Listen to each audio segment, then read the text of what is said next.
Cool. Okay, so we're hopefully going to finish chapter 9 of Esther today. We did the first half a couple weeks ago.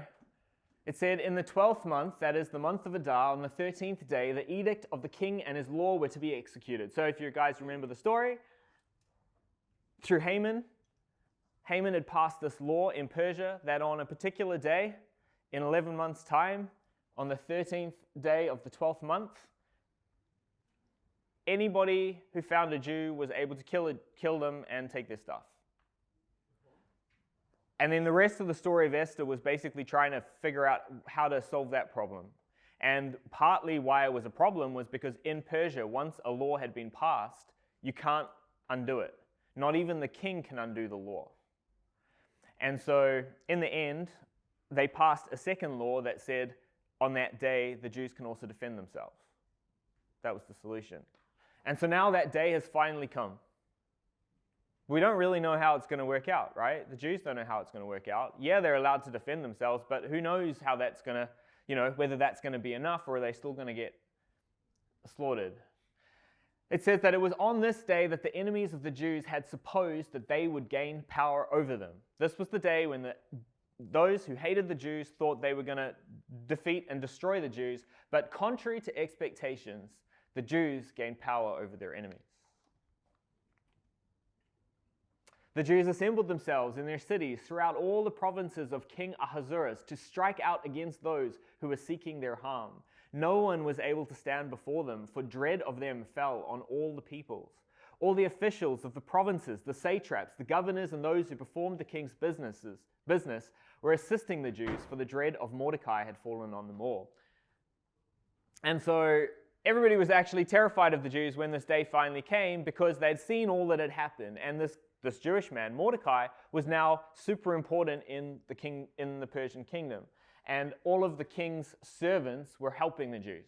And so everybody's scared of them. And Mordecai was of high rank in the king's palace, and word about him was spreading throughout all the provinces. His influence continued to become greater and greater. The Jews struck all their enemies with the sword, bringing death and destruction, and they did as they pleased with their enemies.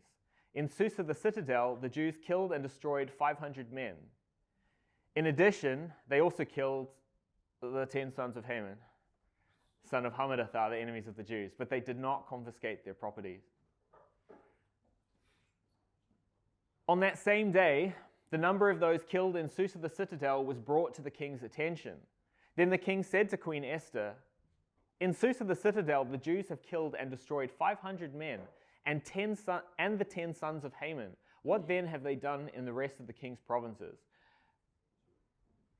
So Esther's in the palace. I'm guessing she doesn't really know what's going on. As I said, they would have been really nervous. This day's arrived, but they don't know how it's going to play out. And Esther doesn't know how it is playing out. And so the king comes and tells her, in Susa, the Jews have killed 500 of their enemies. And he's like, imagine what's happening in the rest of my kingdom. But then he says to her, what is your request? It shall be given to you. What other petition do you have? It shall be done. If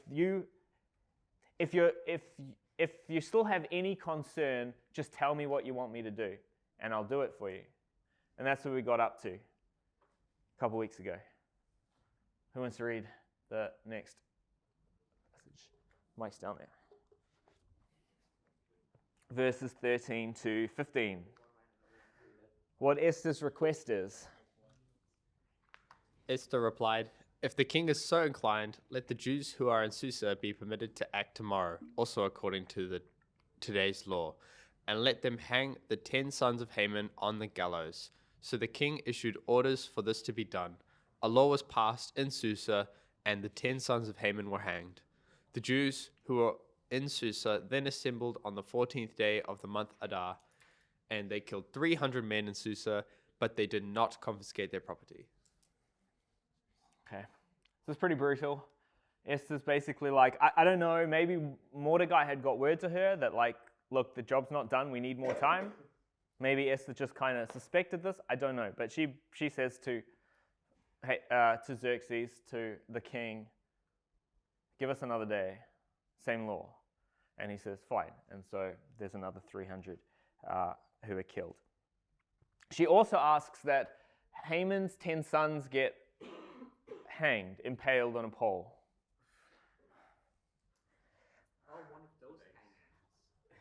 Now, they're already dead. So what's the point, do you think? Probably like to send a signal, that they're not scared of the enemy, or to just show it can be done. Yeah, I think it was a warning to everybody. Like, that's why you were putting them up on was like, don't do what Haman and no doubt his sons were wanting to do. That's the one part, as a warning to other people. The other thing is that in the book of Deuteronomy, it says that if a person commits a sin, this is the law that God gives to Israel. If a person commits a sin punishable by death and is executed, and you hang the corpse on a tree or a wood, pole, whatever, his body must not remain all night on the tree. Instead, you must make certain that you bury him that same day, for the one who is hanged on a tree is cursed by God. You must not defile your land that the Lord your God is giving you as an inheritance. And so it also was like putting a curse on Haman and his kids, essentially. He got debated. Not By hanging him. And this everybody who's hanged on a tree is cursed by God is used in the New Testament in relation to Jesus. That Jesus essentially took the curse that belonged to us sinners on himself by being hanged on a tree. Anyway, so the king agrees to Esther's request, and as it says, another 300 men in Susa are killed. Then, verse 16, who wants to read? The rest of the Jews who were throughout the province of the king assembled in order to stand up for themselves and to have rest from their enemies. They killed 75,000 of their adversaries, but they did not confiscate their property. Yummers. Sell your photons really fast. Okay. Yep, so to say, Xerxes is like, there's 500 dead in Susa in the city. I wonder what's happening in the rest of my kingdom. And apparently in the rest of his kingdom, there were 75,000 who were killed. Which is a lot of people, right?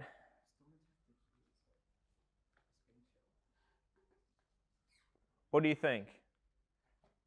How does it make you feel reading that?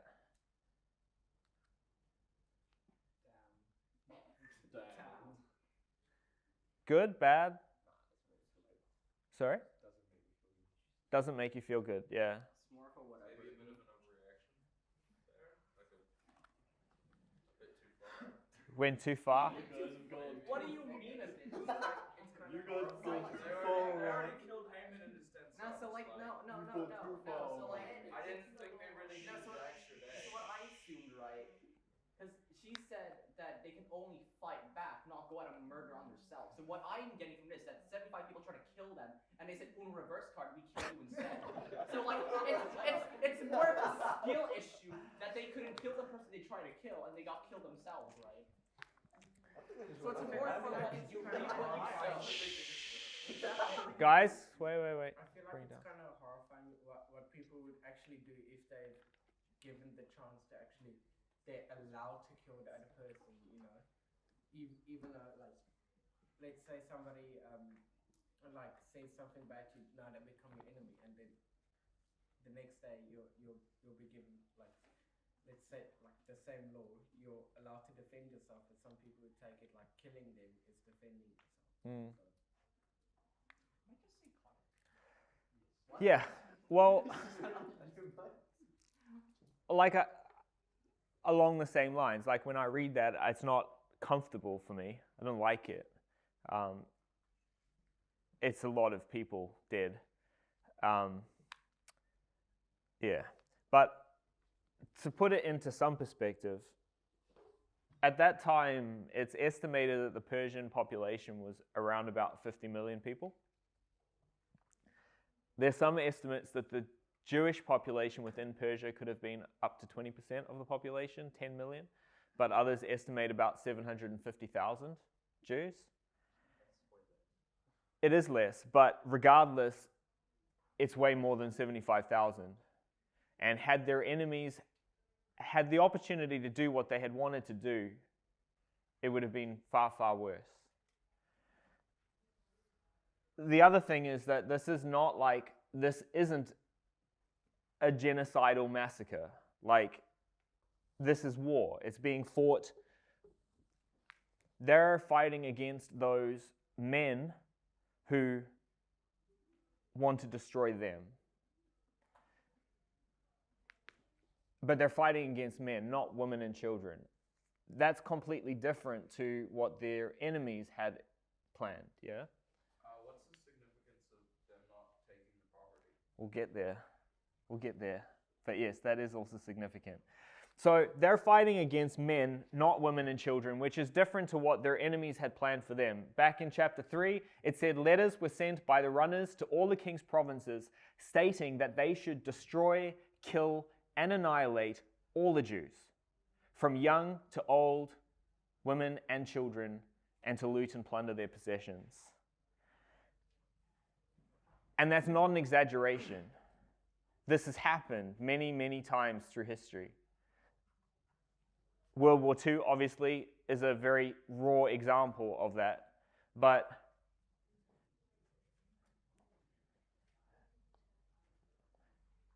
in Kiev, you guys will probably have heard of that recently. Kiev in Ukraine, the capital of the Ukraine. On 2 days, 29th and 30th of September 1941, the German soldiers marched 34,000 Jewish men, women, children, babies, old grannies, to a ravine, a big valley outside Kiev called Babin Yar, and just machine gunned them over 2 days, 34,000. In the south, less than a month later, on the 23rd of October in Odessa, also in the Ukraine, German and Romanian soldiers on one day shot and killed and burnt in a barn 30,000 Jewish men, women, children, whatever.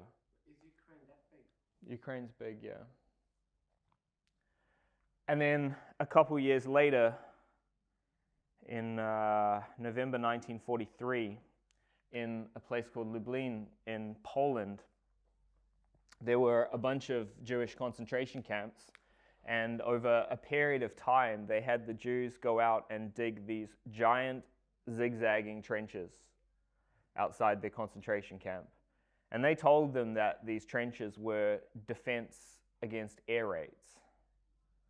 But then on the 3rd of November and continued on the 4th of November over 2 days, they marched the 43,000 prisoners in those camps out into these trenches and had soldiers sitting on the edge, made them lie down, and just shot them, killed them.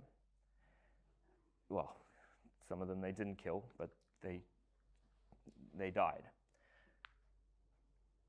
For no reason other than that they're Jewish.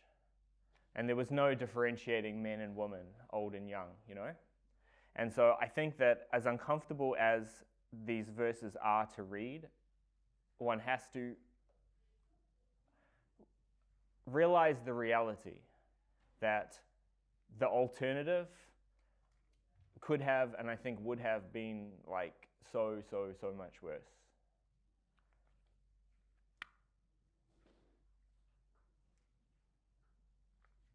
Yeah. But they did not confiscate their property.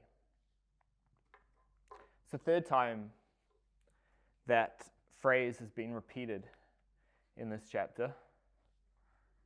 Why, do you reckon? To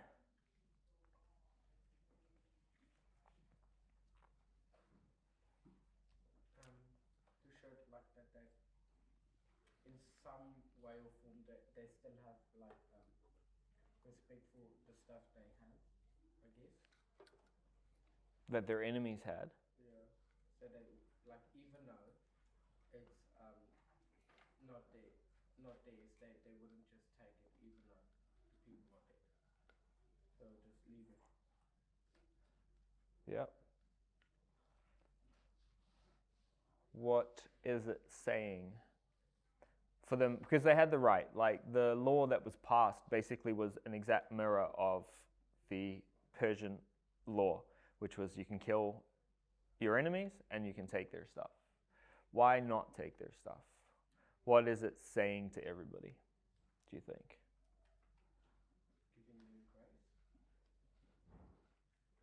Maybe.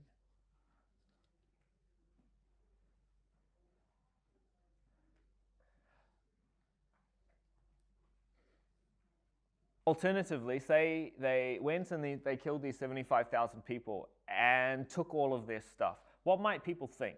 They're hypocritical. Sorry? They're hypocritical Why? because they.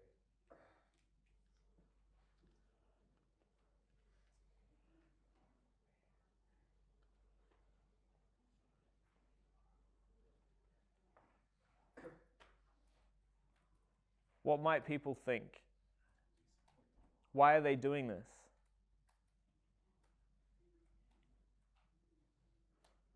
To sort of show that they're above their enemies. So like, sort of saying like, you guys trying to attack us, but we're gonna fight back, but we're gonna try and make it. I don't know. That's a hard one. What might the implication be? Like, if they take all of the stuff, why might people think they're doing this? Get back at the enemies. To take this stuff. To take their stuff. What's the motivation for that? Greed. Greed. Yeah, exactly. Like, it would be easy to think that what they're doing here is they're envious of their rich neighbors and they're greedy and they're killing them to take their stuff.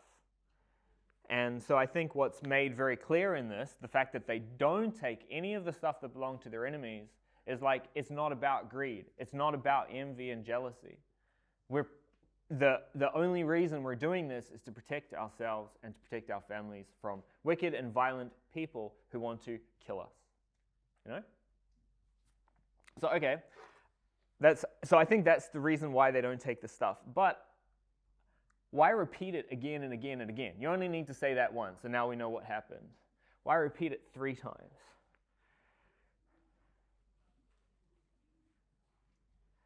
Because in the Bible, this is God's word. Nothing's there by accident. And when you find things repeated again and again in the Bible, it's not an accident. It's obviously something that God wants to catch our attention with, right? That's why he's repeating it. Don't miss this. There's something important here. And I think there is something important here. I think this, they did not confiscate their property, is another hint to the fateful story of Saul that began this whole mess. Remember, Haman was a descendant of, well, let's see. You who were here on Friday, this was the story that I told you to come, and we'll have a look at it. So back in the book of Samuel, Saul's been made king. And Samuel comes to Saul with instructions from God. Again, these are not instructions I like reading. But, yeah. The Lord of Heaven's armies has said, I carefully observed how the Amalekites opposed Israel along the way when Israel came up from Egypt. So go now and strike down the Amalekites. Destroy everything they have. Don't spare them. Put them to death, man, woman, child, infant, ox, sheep, cat, camel, and donkey alike. Again, like I say, not comfortable. I don't want to go into it too much at this point, except to say that there were reasons for this. But that was God's command to Saul. So what happened? It says, then Saul struck down the Amalekites all the way from Havilah to Shur, which is next to Egypt. He captured King Agag of the Amalekites alive. but he executed all of Agag's people with the sword. However, Saul and the army spared Agag, along with the best of the flock, the cattle, the fatlings, and the lambs, as well as everything else that was of value. They were not willing to slaughter them, but they did slaughter everything that was despised and worthless. So, Saul took revenge on the Amalekites like God had told him to. But did he do what as he was commanded? Spared Agag, their king. Hundreds of years later, that's Haman. And they saved everything of value, everything that was valuable. The next day, God sends Samuel to speak to Saul.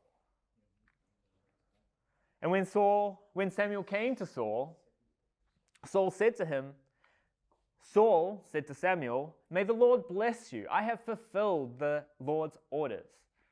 And Samuel says, "If that's true, what's the sound of sheep that I hear? And the sound of cattle?" Saul said, "They were brought from the Amalekites. The army spared the best of the flock and cattle to sacrifice to the Lord, our God, but everything else we slaughtered."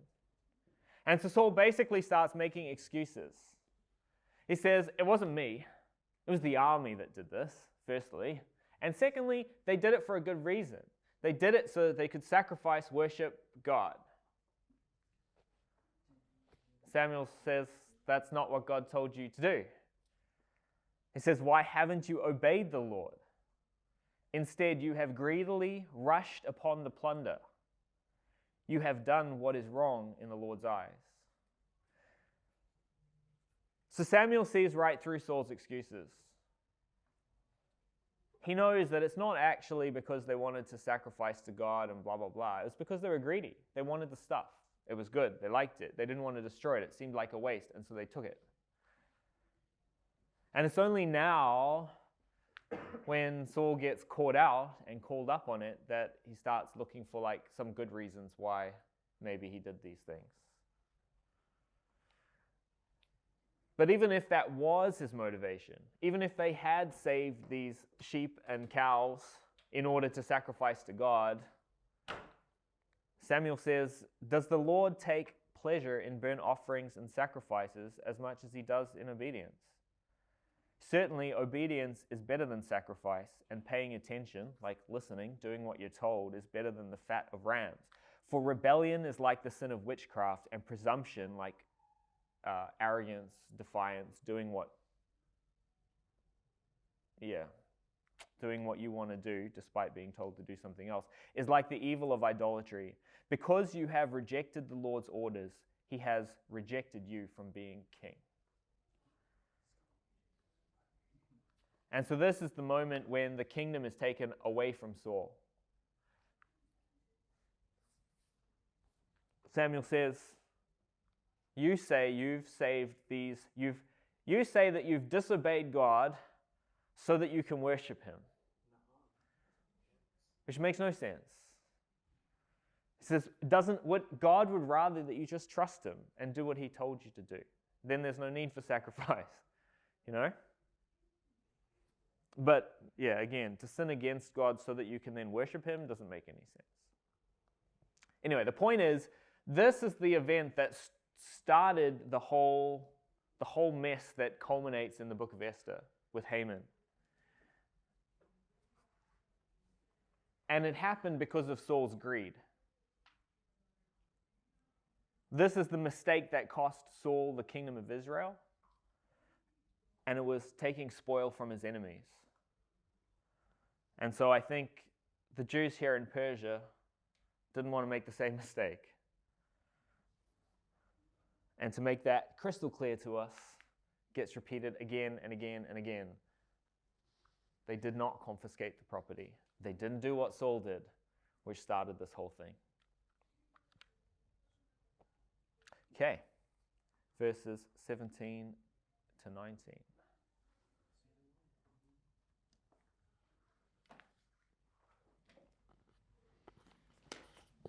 All this happened on the 13th day of the month of Adar. They then rested on the 14th day and made it a day of banqueting and happiness. But the Jews who were in Susa assembled on the 13th and 14th days and rested on the 15th, making it a day for banqueting and happiness.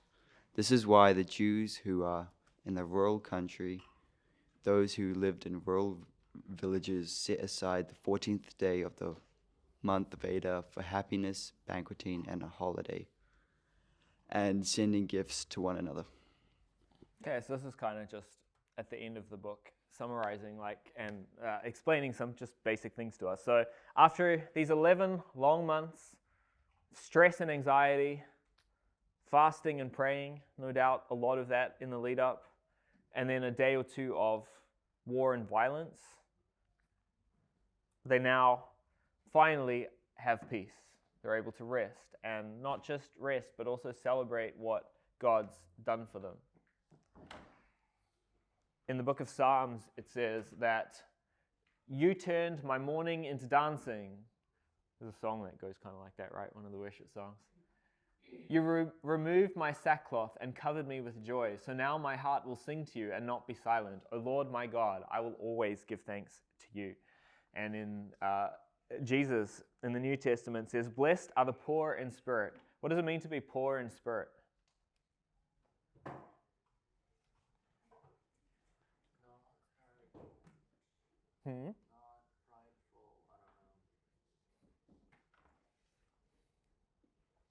Any idea? What does it mean to what does it mean to be poor in spirit? Like humble and forgiving, like not being greedy and boasting and prideful, that kind of thing. Yeah, humility, and also like I think just being down. Like if you're in high spirits, what does that mean? Yeah, happy, energetic, like you're feeling good, right? And to be poor is the opposite of high. Or having lots of it. You're having lots of spirit, you got a little bit, you're down kind of thing. And so Jesus says, blessed. If you're poor in spirit, if you're feeling down, you are blessed.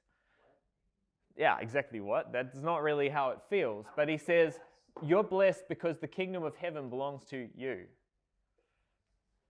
And blessed are those who mourn, because they will be comforted. Yeah?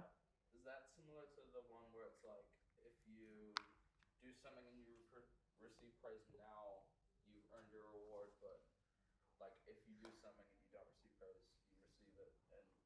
And Exactly. That's exactly it, yeah. And he says there as well, in Luke, blessed are you who weep now, for you will laugh. And basically, yeah, that's the promise, that yes, life might not be going well for you now, but you're going to be rewarded for what you're suffering today. And it's going to be worth it in the end. And this, for the Jewish people, is definitely the case. They've gone from mourning to comfort, from weeping to laughter and joy and celebration.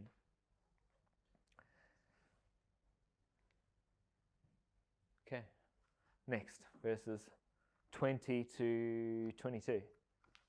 Making good progress. Are we? Yeah, I think we'll get there.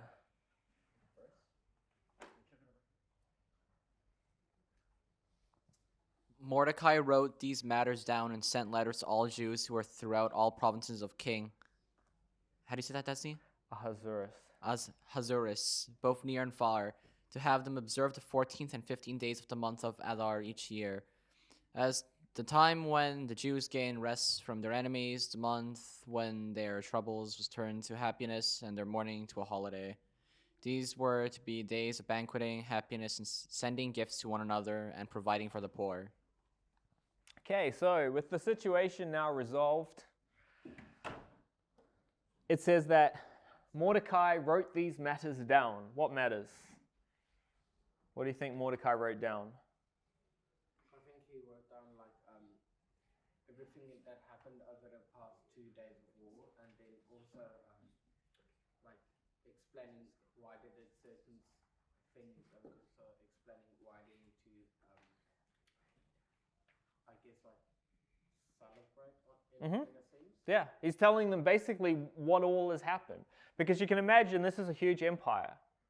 Sure, in Susa, maybe people knew what was going on.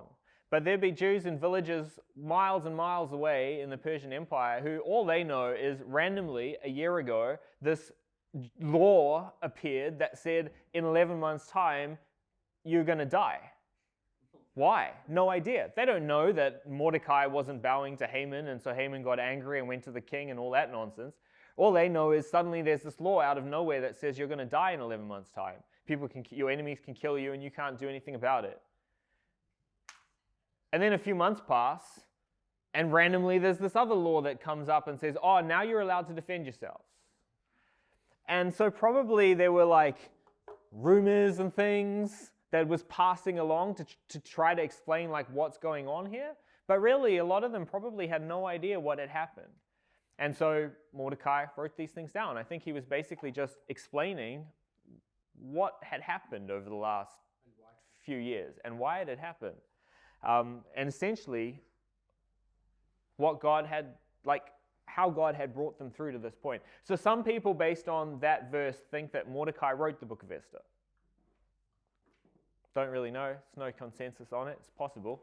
But regardless, I think he wrote all the stuff that's in Esther and published it through the kingdom so that everybody knew these things, like the backstory to what was going on. And he also instituted a new holiday. We all like that. New public holiday.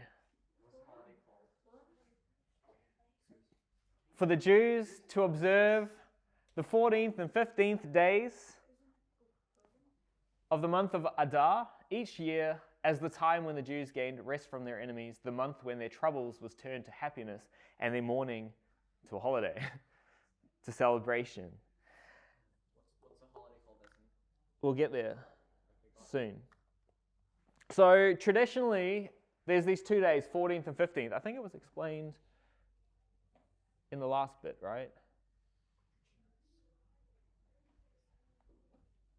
Yeah, it was explained just before that. So for most of the empire, the war happened on the 13th, and then they celebrated the next day, the 14th.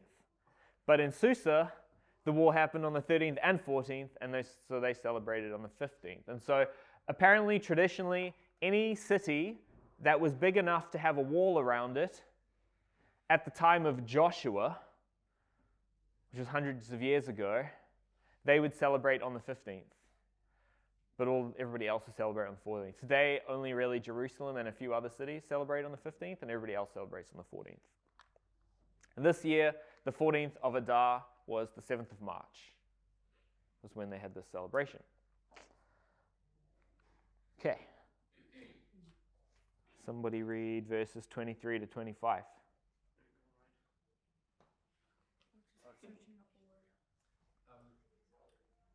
I don't know. So the Jews committed themselves to continuing what they had begun to do and to do what Mordecai had written to them. For Haman and son of Hammedatha and Agag, the enemy of all the Jews, had devised plans against the Jews to destroy them. He had cast Pur, that is the lot, in order to afflict and destroy them. But when the matter came to the king's attention, the king gave written orders to Haman's evil intentions that he had devised against the Jews should fall on his own head. He and his sons were hanged on the gallows. Okay, so basically it says that after they learned all that God had done for them, the Jewish people committed to remembering what God had done by keeping this holiday, this new holiday that Mordecai had instituted. And then there's this little summary of the story that there was this guy called Haman, the son of Hammedatha, an Agagite, which means he was a descendant of Agag, which links back to Saul, that Haman had plotted to destroy the Jewish people.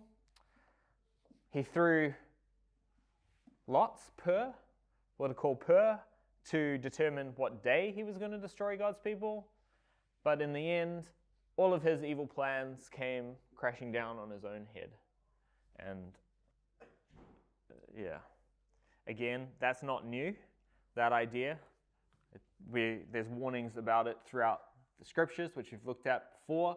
In Proverbs, it says, the righteousness of the upright will deliver them, but the deceitful will be ensnared by their own mischief.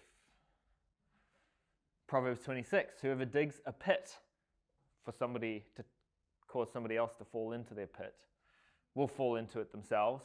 And whoever rolls a stone, this is like up a hill to drop it onto somebody, bless you, that stone will roll back on them. And in Psalm 7, it says, see the one who is pregnant with wickedness, who conceives destructive plans and gives birth to harmful lies. He digs a pit and then falls into the hole he has made.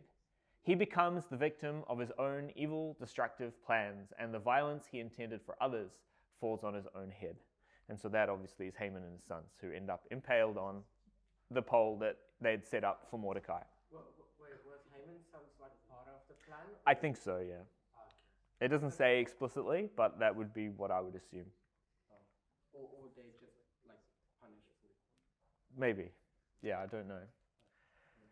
Now it says here that he cast Pur, that is the lot, in order to afflict and destroy them. Do you know what lots are? Gambling? Kind of, yeah. It's essentially like throwing dice, flipping a coin. They did that with Jesus' clothes, right? They did. They threw lots to see who would get Jesus' cloak thing that they didn't want to break up. So this was all the way back in Esther 3. It said that in the first month, that is the month of Nisan, in the 12th year of King Ahasuerus' reign, Pur, that is the lot, was cast before Haman in order to determine a day and a month on which to kill all the Jews. And it turned out to be the 12th month, that is the month of Adar. And so our understanding is that the Persians were apparently very, very superstitious. And so rather than just decide for himself what day to carry out his plans, Haman decided to leave that to fate. Cast lots, flip a coin, right? Rather than have it in his own hands. Now, probably he would have gone to the magicians, astrologers, the priests of his time, and asked them to cast lots for him to determine the most favorable, the luckiest day on which to carry out this genocide. The word for lots in actually Akkadian, like it was the Babylonian language, which is then adopted by the Persians, was Pur. And the plural of that in Hebrew is Purim. You add an im, that's like an s. Now, archaeologists have actually found some of these ancient lots, Pur. One of the oldest, is this one, which belonged to a man called Iahali. And he was the grand vizier, the grand advisor of the king of Assyria, around about 850 BC. How did you know that? How- It looks like a dice to me. It does look like a dice, except that it's almost 3,000 years old, That's insane. which is kind of cool. And it is, it's like a little cube, except that it's engraved on four sides, and it's engraved with blessings. Oh. And I guess you throw the dice and see which blessing you're going to receive from God. And on this particular dice, they have the word puru, which is the Assyrian where the pur comes from. They have that word twice on this dice, which is kind of cool. Yeah? What if it lands on the top? I don't know. I wasn't there. This is all I know. Yeah. But anyway, so it's quite cool. So this is kind of what we're talking about. Verse 26 to 28. Do you want to read? Yeah, read Isaac. You won't. If you want. Go on, Isaac. You won't. Or you can give it to somebody else. Isaac, read it. No, Isaac. Go on, Isaac. Read it. It had COVID, Isaac. Read it or you're gonna have COVID and you'll die again. How much do I have to read? All of it. Isaac doesn't need it. How much do I have to read it? That. The whole thing. Or part of it, and you can pass it on. For this reason, these days are known as Purim. After the name of Pur, Therefore, because of the account found in the letter and what they had faced in this regard and what had happened to them, the Jews established as binding on themselves, their descendants, and all who joined their company, that they should observe these 2 days without fail, just as written, and at the appropriate time on the annual basis. These days were to be reminded and to be celebrated in every generation and in every family, every province and every city. The Jews were not to fail to observe these days of Purim. The remembrance of them was not to case among their descendants. Nice, well done. That's a big passage. So we have this new holiday, and the name of the holiday is? Purim. Purim, named after the lots, the pur. Which kind of like, you're like, okay, yeah, fine, that makes sense. But does it really make sense? It's kind of a random detail in this whole story of Esther to pick out the dice as the thing that you're going to name your holiday after. It's kind of random, I think. But I actually don't think it's random. I think it makes an important statement about what we've talked about, this hidden truth that is underlying this whole secular, what seems to be a secular and non-religious story. Because remember, as we've said, this is a book of the Bible, and yet God does not appear in the book at all. Not once does it mention God, which is very strange. However, as you read the story, you can kind of see God working over and over again. There's all these coincidences, that come together to save the Jewish people. And it's clear to us that God is behind all of those coincidences, but in the background, not in the front, And I think that that's kind of, and we've talked about that, I think that's the point of the story. I think that's why it's written in the way that it is because that's how we mostly experience God in our lives. It's not Exodus, plagues, and pillar of fire, and all of these sorts of things, It's not like that. For most of us, God is there, but he's in the background. And we see his working without seeing him. And that really is what the book of Esther is. And I think that this, even in the name Purim, it hints towards that. Because when Haman went to his priests and asked them to cast lots, that wasn't a secular thing he was doing. It wasn't a non-religious thing. It's not because he couldn't make decisions. That's me. I can't make a decision, flip a coin. That's not what he was doing. He was going to his priests and essentially putting this plan of his into the hands of his God. Asking his God to bless him, to bless his plan, to give him success in it, right? And one of the ways that he indicated that he was giving it over to his God was by giving this decision over to his God through lots. So by naming this holiday Purim, what the Jews are actually doing is kind of mocking Haman's God, right? Making the point that even though Haman thought he was giving his plans into the hands of his God, they all came to nothing. They all fell apart because the God of Israel is greater than whoever God he was throwing lots in front of, Whoever's hands these lots we're supposed to be placing this whole plan in front of. There's this verse in Proverbs 16 that says the dice, the lots, the pur are thrown into the lap, but their every decision is from the Lord. Not Ahura Mazda, who is the Persian god of light, but the Lord, the God of Israel. And not just dice that are thrown into the lap of a Jewish person. Every dice that is thrown into whoever's lap, even Haman's, even his priests, their decision is from God, the God of Israel, the Lord. And so, in other words, in the name of their holiday, every year, year after year after year, they would be declaring that their God, the God of Israel, is greater than the other gods. Certainly the Persian gods, but all the other gods. That their Lord is in control. Even if he isn't mentioned by name, he's the one who's in control. Okay.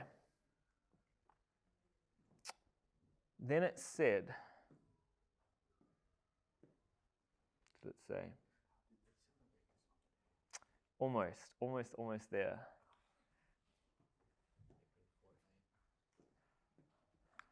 Okay, so, not yet. They're celebrating the day that they gained power over their enemies. Whose enemies? The Jewish people's enemies. It says that again and again throughout this chapter. Verse 1, it was on this day that, contrary to expectations, the Jews gained power over their enemies. Esther 9, the Jews struck all their enemies. They did as they pleased with their enemies. 22, the Jews gained rest from their enemies. So whose enemies are they? Jewish people's. But the enemies of Israel are also the enemies of God. In Exodus 23, God says, I am going to send an angel before you to protect you as you journey and to bring you into the place that I have prepared. And if you carefully obey him and do all that I command, then I will be an enemy to your enemies, and I will be an adversary to your adversaries. It's quite an interesting passage, yeah? So are like we enemies? Is that Are you an enemy of Israel? no? Enemy of the Jews? No. I mean, like, is any nation that is not Israel considered an enemy? Are they an enemy of Israel? Some are. Like if there's Yeah, if they are, then yeah. That's what he's saying. If they're your enemies, then they're my enemies. And like I said, it's quite an interesting passage. Who is this angel that's going to go before Israel and protect them, and who they have to obey? But we won't get into that. It says, if you carefully obey him, if you do all that I command, then I will be an enemy to your enemies. Israel obviously didn't do that. But, as it says in 2 Timothy 2, if we are unfaithful, he remains faithful since he cannot deny himself. God's faithful even if we aren't. And this promise to be an enemy to the enemies of Israel is really a fulfillment of a promise that God made to Abraham all the way back when he called him. Genesis 12, it says, Now the Lord said to Abraham, Go out from your country, your relatives, and your father's household to the land that I will show you. Then I will make you into a great nation. I will bless you, and I will make your name great, so that you will exemplify divine blessing. I will bless those who bless you, but I will curse the one who curses you, so that all the families of the earth may be blessed through you. And so God tells Abraham to leave his home, leave his family, leave everything he knows, and go out to this land that I will show you. But he makes a promise. He says, like, you're leaving everything you know, but I'm going to be on your side, which is pretty cool. He says, I will bless you, and I will protect you. And those who want to harm you are going to have to deal with me.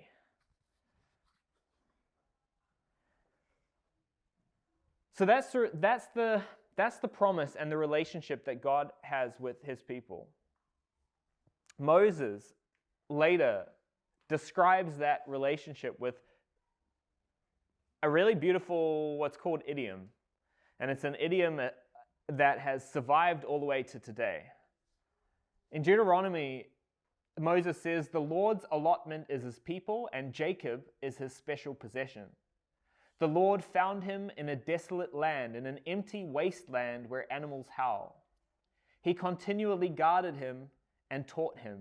He continually protected him as the apple of his eye. Have you guys heard that phrase before? You're the apple of my eye? What does it mean?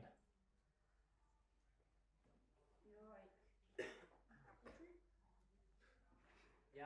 It's like I'm focused on you. Like, yeah. Okay. Yeah, you're the most important thing in my life, pretty much. Value you more than anything else. Now, in Hebrew, the word is not apple. The word is ishon. It means the word for man is ish. Ishon is like a little man. Why? What do you think the little man of his eye is? Shh. Why? This is the Hebrew word for pupil. Why do you think the Hebrew word for pupil is little man? What is? No. Oh, it's terrifying. Oh my god. Is that AI generated? What is that? Because if you look closely, you can see yourself reflected as a little man in their eye. Ah, Destiny, is that AI generated? I'm not. I'm getting jump scared. Destiny, that's gonna give me nightmares. So, Destiny, you suck. that idiom, that you are the apple of my eye, you're the little man in my eye, that has continued all the way to today. We still know what that means. It means you are the most valued thing in my life. You are the apple of your parents' eyes. Israel, and by extension us, we are the apple of God's eye. Now, your eye is also the most sensitive part of your body. Apparently, it has the highest density of nerves of any part of your body. And so David says to God, he's praying, protect me, as you would protect the pupil of your eye. Like if I'm your eye, protect me like I'm your eye. Don't let anything touch me. Hide me in the shadow of your wings. And that's exactly what God promises to do for Israel. In the book of Zechariah, God says, for his own glory he has sent me to the nations that plundered you. For anybody who touches you touches the apple of his eye. You mess with Israel, you're poking your finger in God's eye. And it's not going to end well. But it's a little bit more involved than that. We looked at this psalm last time from Asaph. Asaph says, "O God, don't be silent, don't ignore us, don't be inactive, O God. For look, your enemies are making a commotion. Those who hate you are hostile. They carefully plot against your people and make plans to harm the ones you cherish. They say, come on, let's annihilate them, so that they are no longer a nation. Then the name of Israel will be remembered no more. Yes, they devise a unified strategy. They form an alliance against you." What are these people plotting to do? Wipe out Israel, to annihilate your people so that they are no longer a nation. Whose enemies are they? Your enemies. Those who hate you are plotting against us.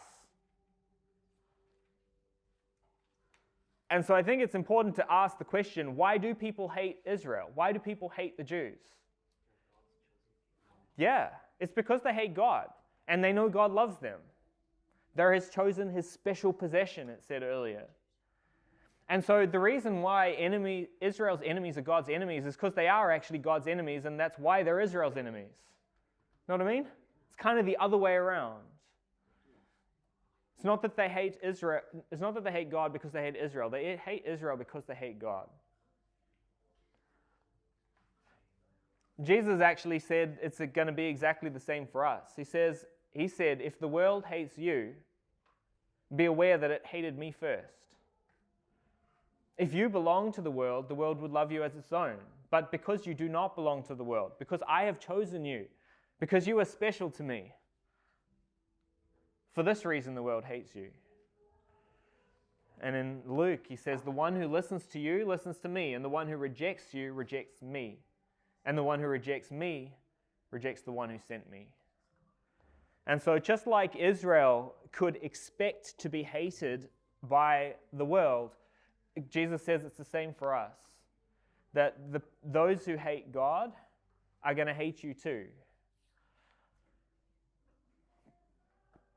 But realize it's not you that they hate.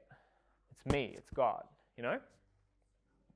And in the same way that God promised to protect Israel from those who hated them, Jesus, the angel, I would say, who goes before us to protect us, has promised us victory too. He said, I've told you these things so that in me you may have peace. So he says to you, the world's going to hate you. And then he says, I've told you this so that you can have peace. But he says, in the world you will have trouble and suffering. Like, it sucks. The world sucks. It's gonna hurt.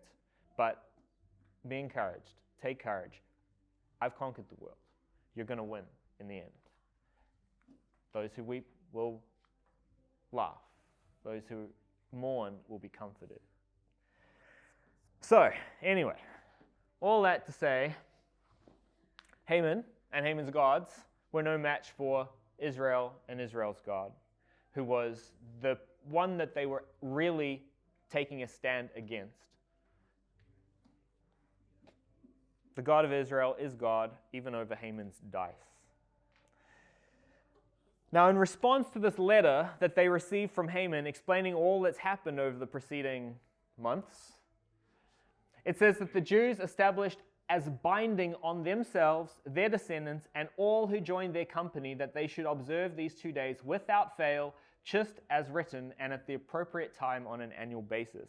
And so, in other words, they committed that they, their descendants, and anybody else who wants to call themselves Jewish have to keep Purim every year at the right time forever. Why?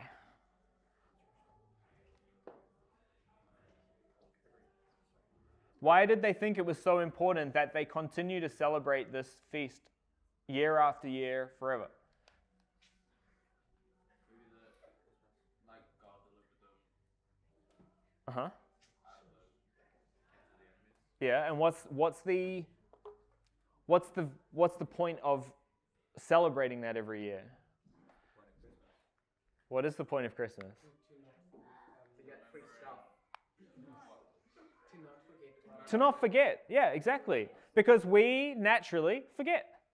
We forget what God did for us yesterday. Never mind what he did for our people 2,500 years ago. It's like Jewish Anzac Day. Sorry? It's like Jewish Anzac Day. Yeah, kind of. Yeah. It's so that they don't forget. They didn't want to forget. They wanted it to be remembered in every generation, in every family, in every province, and every city. And so the Jewish people have not stopped celebrating Purim. As I said, this year it was on the 7th of March. Why does it change? Because it's based on on the Jewish calendar, which doesn't actually line up with the Roman calendar. So they haven't stopped celebrating Purim, and the story of Esther and all that God did for them hasn't been forgotten because they haven't stopped celebrating Purim. Okay, we're almost done. We're going to talk quickly about how they remember Purim.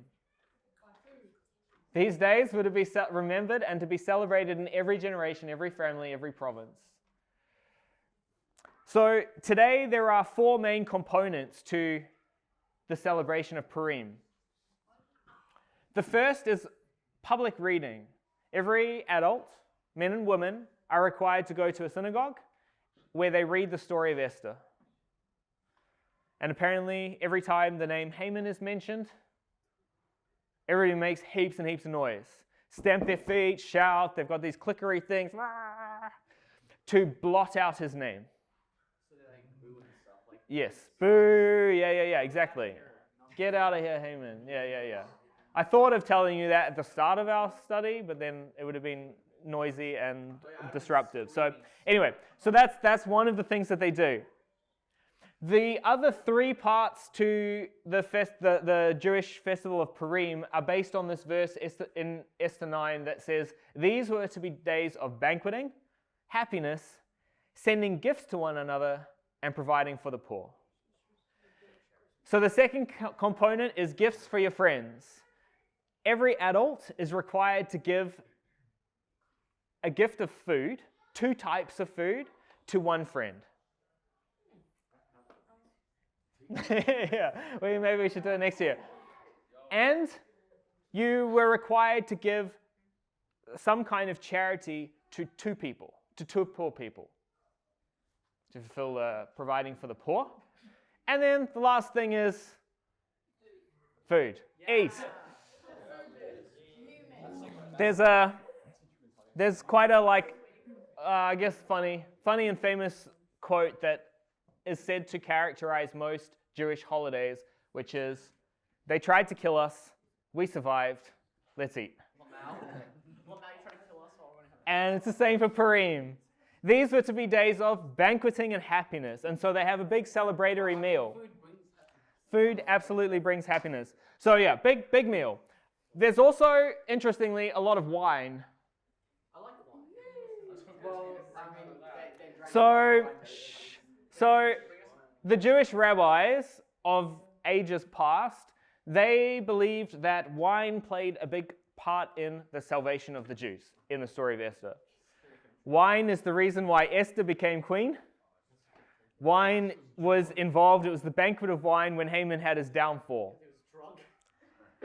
And so this guy, Rabbi Rava, about 300 AD, he wrote that a person is obligated to become intoxicated on Purim until one does not know the difference between cursed is Haman and blessed is Mordecai.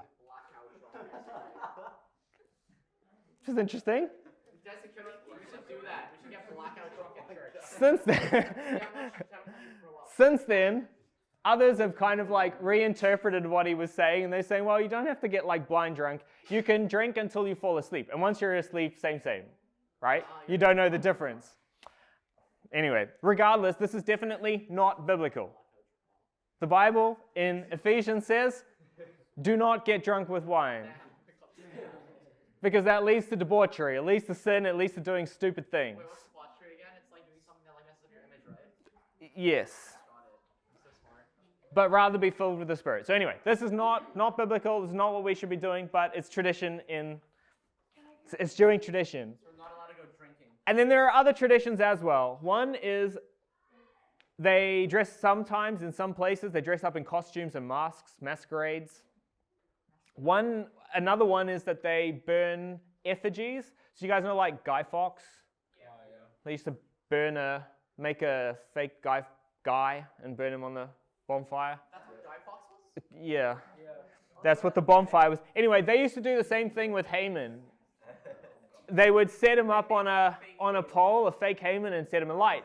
However, that caused quite big problems with Christians. Because, as we've talked about, the word that's translated hanged can mean impaled, but it's the same word that's used for crucified.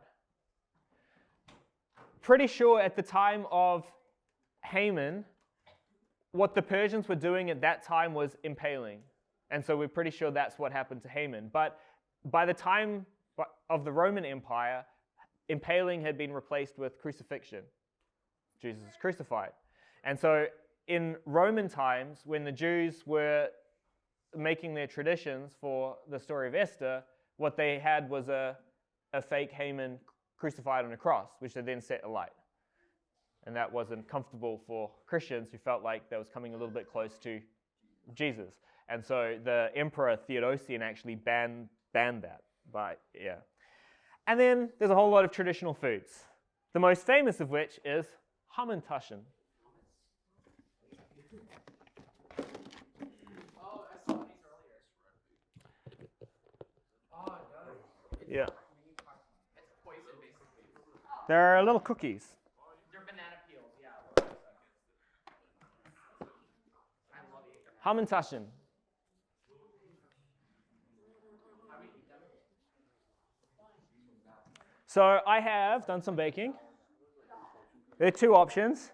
This is poppy seed with honey and walnuts, and then these are mostly chocolate. And there are a few with like peanut butter and chocolate chips because I ran out of stuff. Ran out of chocolate. Did you make these So, yesterday? yes, I made them yesterday. These are Hamantaschen.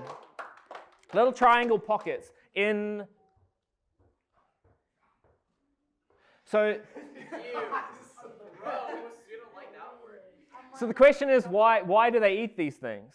Because they look like Haman's eye. Besides that they taste nice. Because they look like Haman's eye. It's obviously Haman, and the question is, what are Taschen? Those are eyes. In Yiddish, which is related to German, a tasch is a pocket or a pouch. And so some people say that the reason it's called Hamantaschen is like it represents the Haman's pockets, the money that he used to bribe Xerxes. In Hebrew, tash is weak, to weaken. And so another explanation is that it represents the fact that Israel's Jews' enemies were weakened. In Hebrew, in Israel, they're called Oznei Haman. That's not eyes. I'm sorry, ears. Haman's ears. Even worse. I'd rather eat an eye than an ear. Realistically, I think it was just a pastry, a cookie that they made back hundreds of years ago in whatever the style was that they did, and now since then they've been trying to figure out or just making up colorful stories to explain it. Sweet. Chocolate and poppy seeds. Chocolate's not traditional, but I figured it would be popular. Which one are you gonna get, Ryan? Traditionally, I think it's the poppy seeds. This You one can here? pass it around, yeah. Which one do you get, Ryan? The seed. And they'll put like jam and stuff in them. I don't want this shit. I like chocolate stuff. I don't touch this shit. Okay. And just while you're enjoying those, I'll finish the story. Finish chapter 9. So Queen Esther, the daughter of Abihail, and Mordecai the Jew wrote with full authority to confirm the second letter about Purim. Letters were sent. You can go around again if you want. Although I'll take one of the chocolate ones. And try one of those. Oh, that's not one. What is that? Is that like eggs? Yeah, those eggs in that Destiny. Yes, there are eggs. Sorry, if you have any allergies, let me know. Destiny, I'm gonna blow up. Eggs, gluten, milk, walnuts in the poppy ones. Yeah, those were overdone a little bit. Okay. Letters were sent to all the Jews in the 127 provinces of the Empire of Ahasuerus, words of true peace, to establish these days of Purim in their proper times, just as Mordecai the Jew and Queen Esther had established, and just as they had established both for themselves and their descendants matters pertaining to fasting and lamentation. Esther's command established these matters of Purim, and the matter was officially recorded. So traditionally, the days before Purim are days of fasting. Which makes sense. And then they have their celebration afterwards. And after the previous letters of war and destruction, we now have the second letter of words of true peace, which is kind of cool. And the matter was officially recorded. That is Esther 9.